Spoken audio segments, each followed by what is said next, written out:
deixar-me, eis-me convosco, disse Jesus. Brilho celeste, brilho celeste, enche a minha alma, glória de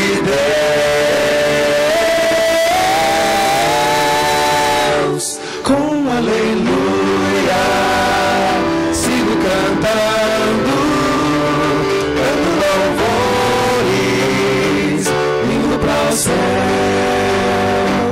vão me guiando, raios benditos, que me conduzem para a mansão, mais e mais perto, mestre seguindo, canto louvores da salvação. Brilho celeste, brilho celeste, enche a minha alma, glória de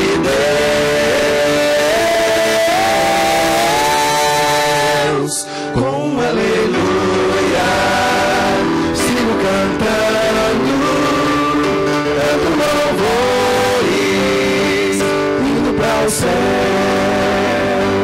Aleluia, aleluia, aleluia, aleluia, enche a minha alma, glória de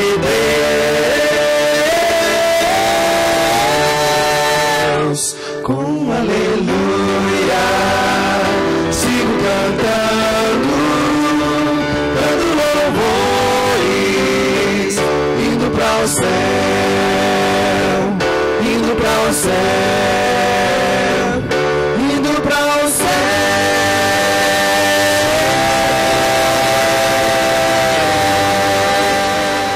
Serei breve com as minhas palavras iniciais. Muito obrigado aos batistas goianos, à Convenção Batista Goiana, por me convidar pela segunda vez para ser orador da Assembleia Convencional. Muito obrigado aos pastores por me convidarem para falar no seu congresso, a esta igreja, ao casal João e Dadinha, que receberam a mim e a Meacir tão bem que nós ficamos constrangidos com a bondade deles. Quero lhes oferecer novamente o meu site, www.exaltino.com.br. Encontrarão apostilas de teologia sistemática, Antigo Testamento, Novo Testamento, teologia bíblica do Antigo Testamento, homilética, pregação expositiva, estudos sobre todos os livros da Bíblia, centenas de artigos, palestras, 600 sermões de áudio. Poderão usar à vontade. E terceiro, sem ser dramático, eu peço as suas orações. Meacir e eu voltamos amanhã, num voo às 16 horas. Chegaremos na madrugada de terça-feira em Macapá. Não errem, Macapá é a capital do Amapá. Eu não sou do Acre, eu não sou do Pará, eu sou do Amapá. Orem pelo nosso trabalho. É um campo difícil. Nós somos 38 igrejas no estado. Nós alcançamos todos os municípios. Nós devemos chegar na madrugada de terça e eu tenho que ir para a igreja porque nós estamos, na nossa igreja Batista Central de Macapá, com 70 pessoas na operação trans. Orem pela nossa igreja, é uma igreja muito sofrida. Passou por muitos problemas, chegou a fazer culto com 11 pessoas. E ela é a igreja que sinaliza o caminho na convenção. O alvo de missões estaduais no Amapá para todas as igrejas é de 110 mil. 30 mil é a proposta que nós temos e que a Igreja Batista Central deverá levantar. Uma igreja não é vaidade, que tem na sua membresia juízes, promotores, o reitor da universidade, procuradora do Estado, militares, vários professores, diretora pedagógica de uma outra universidade, e uma igreja que resistiu muito bravamente a 2 tentativas de pentecostização de obreiros e os defenestrou. Ela não era originariamente da Convenção Batista Brasileira, ela era de um outro grupo batista. Há 17 anos ela optou por tornar-se da Convenção Batista Brasileira. E desde então ela tem se mostrado como a igreja que fecha com a denominação.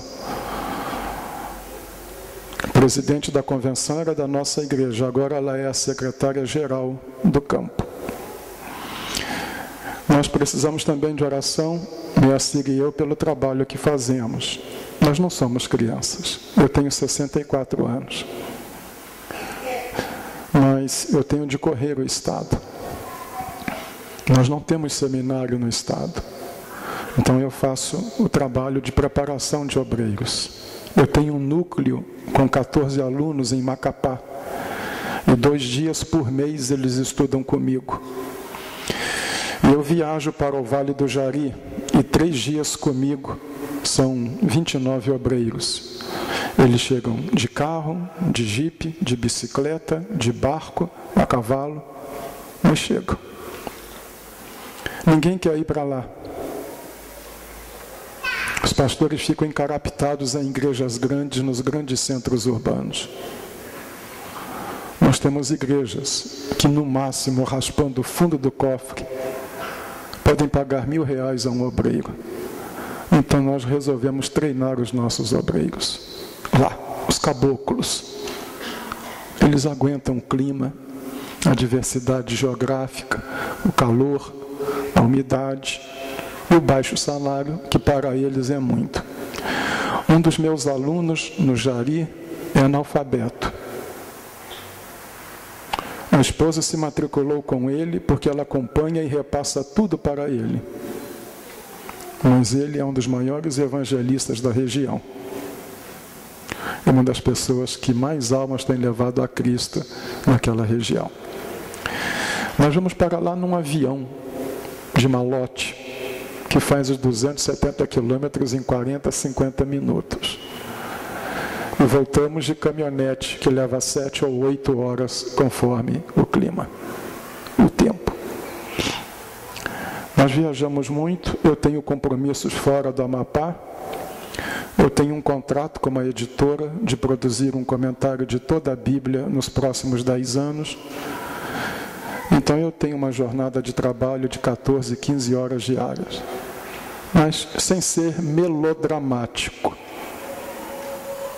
O tempo pesa, a idade chega, e às vezes eu me sinto cansado, mas não há obreiros.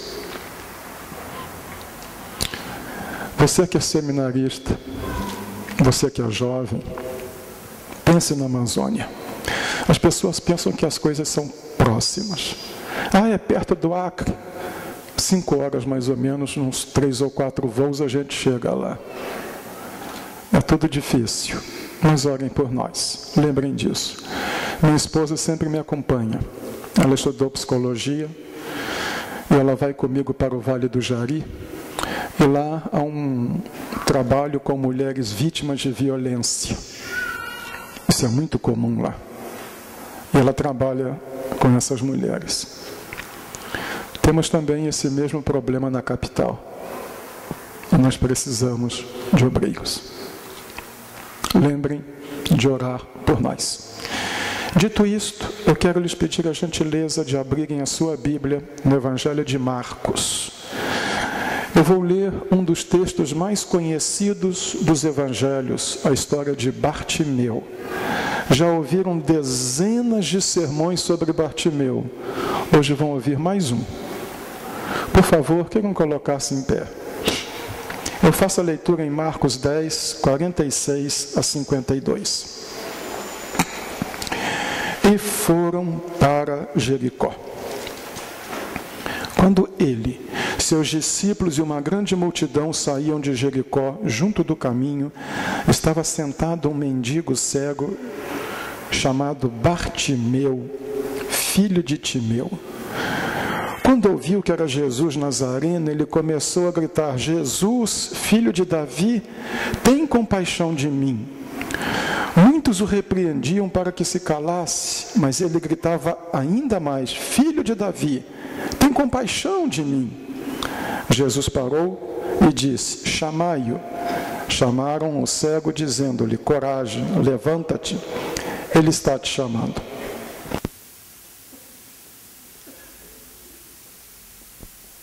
Lançando de si a sua capa, levantou-se de um salto e dirigiu-se a Jesus. E Jesus lhe perguntou: Que queres que te faça?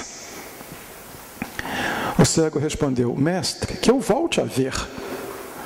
Jesus lhe respondeu: Vai, a tua fé te salvou. Imediatamente ele recuperou a visão e foi seguindo Jesus pelo caminho. O título da mensagem é Cego, mas não muito. Queiram sentar-se, por favor.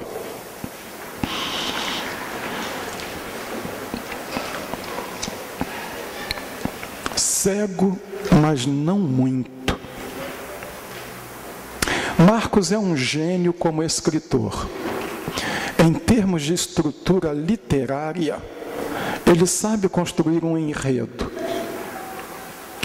Nos 3 primeiros capítulos aparecem estas perguntas: quem é este? Que é isto? Quem é este? E todo o livro traz a questão em suspenso. No último capítulo, no penúltimo capítulo, vem a resposta. Verdadeiramente este homem era o Filho de Deus. E a resposta é dada por um pagão. Com muita habilidade, Marcos vai narrando a vida de Jesus e termina de uma maneira que o Império Romano, através do seu representante oficial, reconhece que Jesus é o Filho de Deus. No capítulo atual, mais uma vez, o brilho literário de Marcos. Ele vem fazendo contrastes para que as histórias brilhem. Ele vai mostrar um rico que tem uma atitude displicente para com Jesus. 2 dos discípulos de Jesus que têm uma atitude de desrespeito para com Jesus, porque querem ser os mandões. E um mendigo que tem uma atitude de dependência para com Jesus. Então, começa o capítulo com um homem rico que é displicente para com Jesus e termina com um mendigo que é afeiçoado a Jesus. O título do sermão é Cego, mas não muito. Alguém vai dizer: isso é um despropósito, cego é cego, ou é ou não é. Este homem era cego da visão, mas ele viu o que outros não viram. Ele era cego, mas não da alma. É verdade que os cegos compensam muitas coisas. O pastor Samuel deve lembrar de um colega cego que tivemos no seminário. Exato. Aí um dia eu cheguei e ele me disse assim: eu sabia que era você pelo andar. Eu falei: como é que você sabia? Porque você pisa duro com o pé direito e encosta o pé esquerdo. Eu falei: como é que você sabe que eu piso duro com o pé direito? Ele disse assim: porque você é destro, porque um dia você me deu, não sei o que foi, com a mão direita. Eu tive de estender a esquerda para pegar. Você bate com um pé e encosta o outro. 20 anos depois eu fui fazer uma cirurgia de coluna para corrigir um problema em que a perna direita era 1,5 centímetro menor que a esquerda. Os cegos compensam estas coisas. Mas este homem compensou não com os outros sentidos, a audição, gustação ou tato. A cegueira dos olhos foi compensada com a clarividência do coração, da alma, que muita gente não tinha. É isso que eu quero mostrar aos irmãos hoje. Ele estava privado da vista física, mas não estava privado da vista espiritual. Eu disse cego, mas não muito. Como assim? Ele era cego, mas não era surdo. Então começa a história. Junto do caminho estava sentado um mendigo cego chamado Bartimeu, filho de Timeu. Quando ouviu, ele era cego, mas não era surdo. Ele se chama Bartimeu. Na realidade, Bartimeu não é nome. Bar é o aramaico filho e Timeu é o pai dele. Então ele é o Bartimeu, Bartimeu, Bartimeu, Bartimeu. Ele é o filho de Timeu 2 vezes. E Timeu significa lixo. É pouco provável que o pai então se chamasse Bartimeu, porque ninguém poria num filho o nome de filho do lixo. Por algum motivo o nome foi duplicado. Então, por ser cego, por ser mendigo, ele devia fuçar no lixo. Ele era o filho do lixo, sem nenhum valor social, cego e mendigo, mas tinha bom ouvido. Quando ouviu que era Jesus Nazareno. 7 vezes o Apocalipse traz essa expressão: quem tem ouvidos, ouça. Ele não via, mas ele ouvia. Que alarido é esse? Que barulhada é essa? O que é que está acontecendo? Os deficientes visuais têm uma acuidade auditiva muito grande. O que é que está acontecendo? E aí disseram, é Jesus, o Nazareno. Então ele começou a agir. A partir daqui ele começa a tomar uma série de atitudes, mas começou quando ele ouviu, cego, mas não surdo. Há muita gente que é surda. Ela ouve sobre Jesus, mas o ouvir é meramente auditivo. Não é no sentido de acatar, de atender e de agasalhar aquilo no coração. Entra por um ouvido e sai pelo outro. Ela está na igreja há 5, 10, 15 anos. E é completamente infensa ao Evangelho. Eu tenho 2 primos que são irmãos. Um, pastor Samuel conheceu, Aldevino, que é pastor. O outro, Albertino, o empresário. Aquele era o perdido da família. A gente dizia que o estado dele normal era alcoólico. Se fizesse exame de sangue nele, descobririam traços de sangue no sistema alcoólico. Adúltero serial, desbocado. Nunca vi uma boca tão suja. Quando eu me converti, eu comecei a falar do Evangelho para ele. E ele disse, isso aí eu conheço. Você quer ver? Ele sabia as bem-aventuranças de cor, já li a Bíblia toda, filho de diácono. Eu conheço tudo isso, eu posso até lhe expor o plano da salvação. Ele conhecia as 4 leis espirituais, mas e daí? Passou a vida toda perdido. Aí a mãe faleceu. E no dia que a mãe faleceu, é que ele entregou o coração a Cristo. Hoje, aquele que a gente dizia, e o pecado se fez carne e habitou entre nós, a semelhança do pai e da mãe, é também um diácono e aquele cão de caça, fiel do pastor. Mas durante tanto tempo, ouvia, mas não fazia diferença. Ouvia o Evangelho durante 40 anos. Entrava por um ouvido e saía pelo outro. Não basta ouvir também o fenômeno auditivo. É preciso ouvir e agir. Mateus, no capítulo 7, versículos 24 e 26, trazem estas palavras de Jesus. 7, 24. Todo aquele, pois, que ouve estas minhas palavras e as põe em prática, será comparado a um homem prudente que edificou a sua casa sobre a rocha. 26. Mas todo aquele que ouve estas minhas palavras e não as põe em prática, será comparado a um homem insensato que edificou a sua casa sobre areia. É é ouvir e atentar, ouvir e cumprir. Bartimeu ouviu, e quando ouviu, ele se dispôs a mudar a vida. Que barulhada é esta?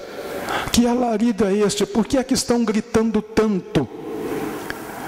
Quando ouviu que era Jesus Nazareno. É Jesus Nazareno, Bartimeu. Aquele de quem todo mundo fala Agora aquilo caiu no seu ouvido e caiu no seu coração. Por isso, Hebreus, no capítulo 3, no versículo 7, diz assim: hoje, se ouvirdes a sua voz, é para ouvir, não sejais rebeldes. Talvez você esteja frequentando a igreja há muitos anos. Sua esposa cansou de lhe falar do Evangelho. Talvez você, jovem, adolescente, junior, pré-adolescente, tenha ouvido o Evangelho na igreja dos pais, dos avós, isso tenha entrado por um ouvido e saído pelo outro. Aí, você é surdo e espiritualmente cego. Cego e surdo.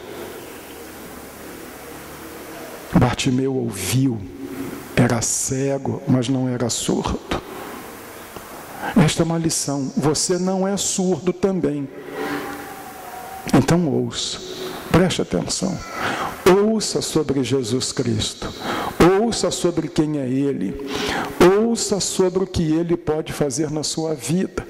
Como Ele pode mudar a sua vida, transformar a sua existência. Cego, mas não surdo. Cego, mas não mudo. Quando ouviu que era Jesus Nazareno, ele começou a gritar.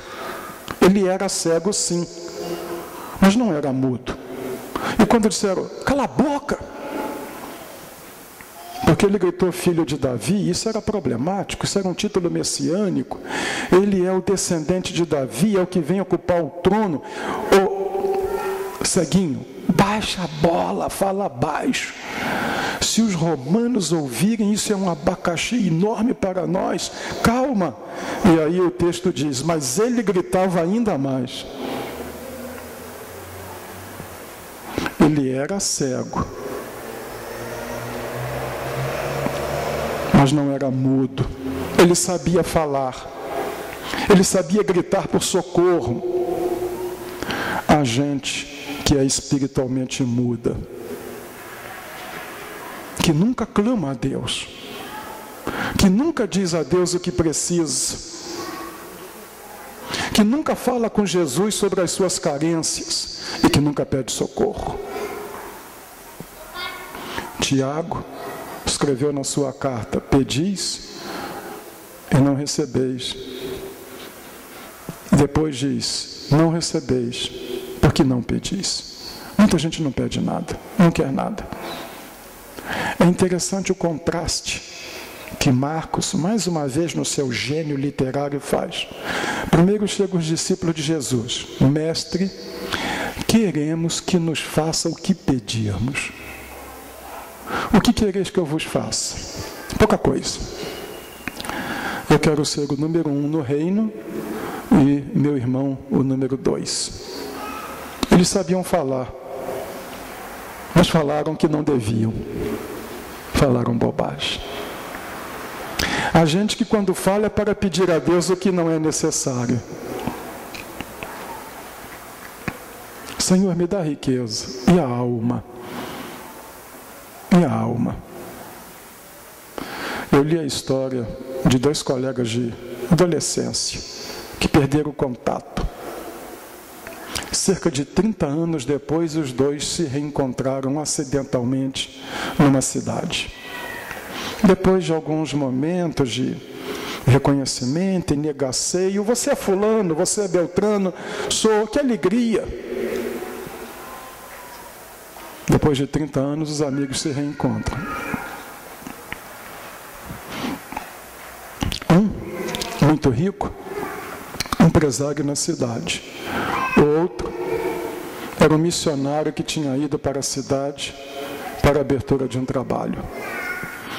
Então, um amigo rico, que estava na cidade há mais tempo, chamou o colega, pagou-lhe o almoço, mostrou-lhe a cidade, levou para a sua casa, mostrou o que tinha, mostrou todos os seus bens, mostrou seu patrimônio. E o outro, enviado por uma junta missionária, aquele salário de missionário, não tinha muita coisa não, mas depois que o outro mostrou tudo, então o missionário perguntou: e lá em cima? Quanto é que você tem? E aí o outro baixou a cabeça e disse assim: nada. Lá em cima eu não tenho nada. Você deve ter gritado quando ficou doente, pedindo cura. Você deve ter gritado e orado quando ficou em dificuldade financeira e precisava de ajuda econômica. Você já gritou pedindo salvação? Você já gritou pela sua alma? Você já chorou pedindo pela eternidade? No contraste de Marcos, os dois mais chegados a Jesus pedem, mas pedem vantagem. Agora é o mendigo. O mendigo tem uma necessidade premente. É questão de vida ou morte. Ele precisa de uma transformação. Não sufocou a necessidade. Você tem necessidades. E muito mais que necessidades materiais, você tem necessidade espiritual. Que adianta o homem ganhar o mundo inteiro se em troca disso perder a sua alma? Quando você partir, seus títulos acadêmicos ficarão. Sua conta bancária e seus cartões de créditos ficarão. Rodin, um escultor francês, escreveu a biografia intitulada Eu Vim Nu. É assim que todo homem vem, nós chegamos nus. E o problema é que muita gente, quando parte nu, espiritualmente nu, sem nada para apresentar a Deus, desvestido. A questão não é o quanto nós temos, a questão é o que Ele fez na nossa vida, não é o quanto ajuntamos, a questão é se estamos salvos. A sua maior carência é a carência espiritual. Você poderá ter muitas coisas, mas se você não tiver recebido o perdão dos seus pecados, se não tiver a certeza da vida eterna, todas estas coisas vão ficar. Eu li de um milionário texano, estas coisas acontecem nos Estados Unidos, que pediu para ser enterrado sentado ao volante do seu Rolls Royce. Não sei o que ele está fazendo com o carro do lado de lá, porque não me consta que do lado de lá hajam muitas estradas no inferno. Não sei para onde ele vai e se onde vai achar combustível. E talvez o carro até exploda por causa do fogo. Mas ele se preocupou com um carro. E não preocupou com a alma. Qual é a sua maior preocupação? É pedir o indevido ou o que é profundamente necessário? Qual é a maior necessidade de um cego? Vista. Eu não sou cego, tá? Ah, pastor, mas eu estou numa pindaíba, estou todo endividado. Ótimo. Junte-se ao time de tanta gente. Mas essa não é a sua maior necessidade. A sua maior necessidade é espiritual. E se isso não for resolvido, você está mal. Você não é mudo, então fale. Senhor, me socorre. Senhor, entra na minha vida. Senhor, me salva. Cego, sim, mas não paralítico. Jesus parou e disse: chamai-o. Chamaram o cego, dizendo-lhe: coragem, levanta-te, ele está te chamando. Lançando de si a sua capa, levantou-se de um salto e dirigiu-se a Jesus. Quando Jesus o chamou, ele foi, deu um salto, tirou a capa. Não era a capa de Batman. Nas noites frias da Palestina, a capa era indispensável porque a pessoa enrolava no corpo e se vestia e se agasalhava. Mendigo carrega a sua mudança consigo. Todo o seu guarda-roupa vai com ele. Eu me lembro de na primeira vez que moramos na Amazônia, que ele chegava na porta da nossa casa pedindo trabalho. Tínhamos uma peninha dele, tadinho.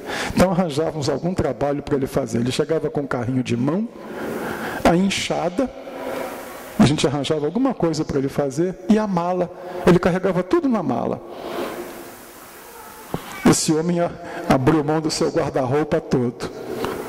Largou a capa. Embaraçava. Deixou de um salto. Ele entendeu que ele tinha mais para receber do que ele ia perder. E a gente que nunca entendeu isso. E se eu quiser seguir a Cristo, de que é que eu vou abrir mão? De tudo que você não precisa. O que é que Deus pede que você deixe que lhe seja necessário? A bebida? Você precisa dela mesmo?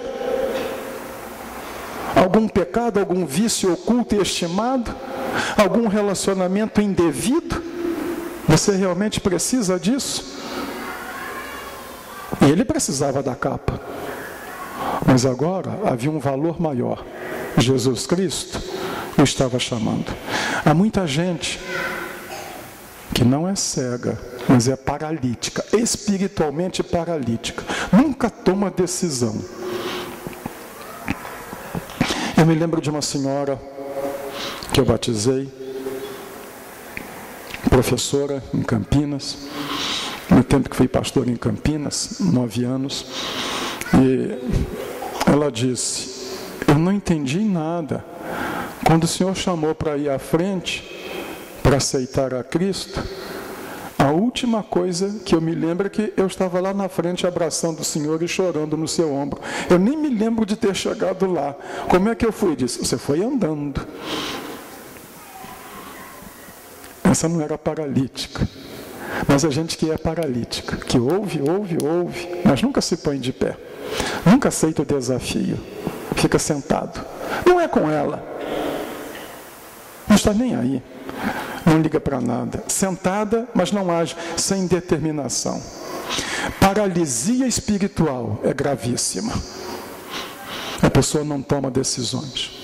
Não segue com Cristo. Não se engaja. Não se envolve. A história de Bartimeu me lembra uma música de Erasmo Carlos.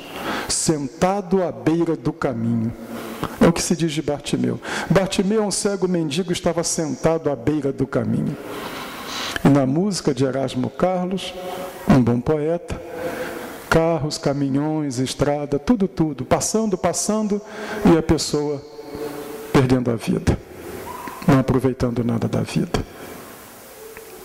As pessoas pensam que se elas se levantarem e derem um passo na direção de Cristo, vão pagar um preço muito alto. Tolice. Vão receber uma recompensa muito elevada. O que perderão é insignificante. Meu pai era dono de bar quando eu me converti. E no bar do meu pai funcionava um ponto de jogo do bicho. Então, eu era filho de dono de botequim e filho de bicheiro. Quando a gente não tem Cristo, tem uma visão tão pequena. Sabe qual era o meu sonho? O meu sonho era um dia ter o meu bar. Ô visão mesquinha. Deus me tirou de trás de um balcão de bar e me colocou atrás de um púlpito. E me tirou de trás de um bar, do balcão de um bar, e me colocou atrás de uma cadeira numa faculdade e num seminário como professor. Deus pode fazer na sua vida muito mais do que você pensa. O problema é a sua paralisia. Ele passa, Cristo passa. Como dizia um hino do cantor cristão: Cristo vai hoje passar. Cristo vai hoje passar. Ele passa em todos os cultos. Chama, convida a gente que vai. Mas há paralíticos espirituais.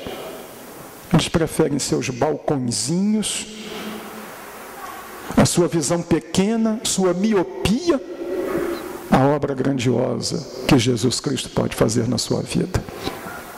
Ele pode fazer na sua vida o que você nunca pensou que seria. O poder dele. O problema não é se ele pode. O problema é paralisia. Você não é paralítico. Venha a ele. Cego dos olhos, mas não da alma. Jesus, filho de Davi. É a primeira vez no Evangelho de Marcos que alguém chama Jesus de filho de Davi. É um título messiânico. É reconhecer que ele é o novo Davi de Ezequiel 36. E meu servo Davi os apacentará. O Novo Testamento se abre falando de Davi. Livro da genealogia de Jesus Cristo, filho de Davi.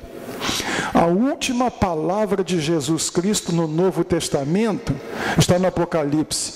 Eu sou a raiz e a geração de Davi.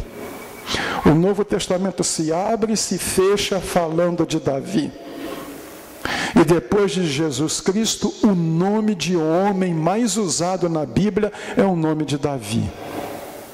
E desde que Davi surge na Bíblia, toda a Bíblia passa a orbitar ao redor dele. O Messias é descendente dele. Este era um título messiânico. Os fariseus, os mestres da lei, os doutores da lei, não eram cegos dos olhos, mas eram cegos da alma. Nunca viram isso. Teologicamente bem preparados, religiosamente instruídos, doutos, mas cegos. Agora um cego vê o que os teólogos não viram, que Jesus é o filho de Davi, cego do corpo, mas bom vidente da alma.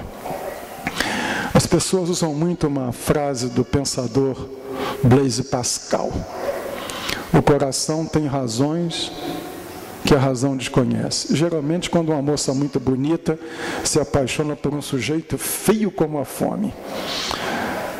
Mas não é de sentimento de amor que Pascal está falando. O coração é a intuição, a percepção espiritual, e a razão é a mente. Pascal estava combatendo o racionalismo, dizendo que há uma intuição espiritual que se sobrepõe à razão. Os doutores da lei tinham muito racionalismo. A sua razão era muito bem alimentada e nutrida. Mas Bartimeu tinha o coração, uma intuição espiritual. Este é o homem que pode mudar a minha vida. E mudou. Eu quero lhe pedir para ter sensibilidade e intuição espiritual e compreender que Jesus Cristo pode mudar a sua vida. Ele pode fazer na sua vida uma obra que ninguém faria. Você não é cego. Você não é mudo. Você não é surdo e não é paralítico. Faça como Bartimeu. Eu termino mostrando os dois limites. Junto do caminho estava sentado um mendigo cego chamado Bartimeu. É o homem sentado à beira do caminho. Como disse Erasmo Carlos, tudo vai passando e ele está lá. Ele é um assistente. A vida passa e ele assiste. A vida passa, as coisas lhe acontecem e ele não tem o domínio da sua própria vida. Como a história termina? Imediatamente ele recuperou a visão e foi seguindo Jesus pelo caminho. Notaram a mudança? Quando Jesus o chamou e perguntou: o que queres que eu te faça? Pergunta tola, né? Parece, né? O que um cego precisa? Eu quero ver. Vê. A tua fé te salvou. Imediatamente recuperou a vista. E agora foi seguindo Jesus pelo caminho. Agora não estava mais sentado. Agora ele caminhava com Jesus. Agora a vida não lhe passava. Ele fazia a sua caminhada. Ele não era mais passivo, vítima de circunstâncias que ditavam a vida para ele. Agora ele é agente da sua vida. É isso que Cristo pode fazer na sua vida. Lhe dar uma força espiritual, um poder novo, a presença dele na sua vida, uma transformação tão radical que você não será mais vítima da vida, nem das circunstâncias, mas você será o agente da sua vida e caminhará com Jesus. Terminemos. Você escolhe. Pode ficar sentado à beira do caminho, cego da alma, surdo da alma, mudo da alma e paralítico da alma. Ou pode pedir a Jesus que transforme a sua vida e seguir com Ele numa jornada diferente. Faça como Bartimeu. Tem misericórdia de mim. Ele vai mudar a sua vida.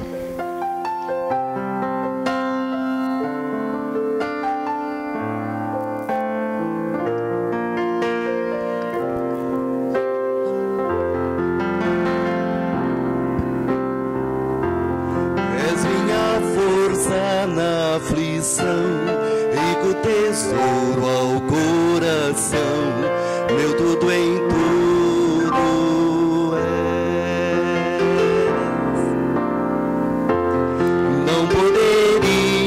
Desistir